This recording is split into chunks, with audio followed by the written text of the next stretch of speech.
ঐক্যমত্য কমিশনের আলাপ, তখন আমরা আলাপ করতে শুরু করলাম এবং বাধ্য হলাম শুধুমাত্র ঐক্যমত্য কমিশনে কি ঘটছে,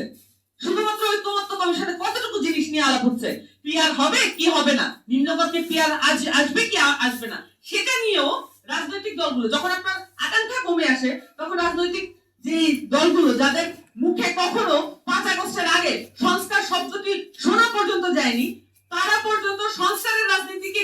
ব্যবহার করে নিম্নকক্ষে পিআর এর ইস্যুকে সামনে এনে তারা পর্যন্ত একটা প্রহসনে লিপ্ত হয়ে গেল।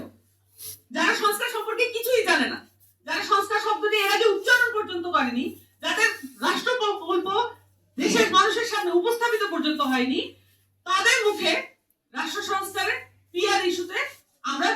দ্বৈততা দেখতে পেলাম, মতদ্বৈরথ দেখতে পেলাম, এবং সেটাকে ব্যবহার করে তারা নির্বাচনে আসবে কি আসবে না, নির্বাচনে কত সিট পাবে কি পাবে না, সেই বিতর্কে লিপ্ত হয়ে গেল। বাস্তবায়নের জন্য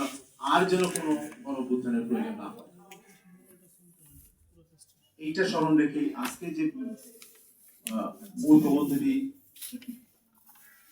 উপস্থাপন করা হয়েছে, সেখানে যে শুধুমাত্র যে প্রস্তাবনা দিয়েছে তা না, আমাদের ঐতিহাসিক দায়িত্বের কথা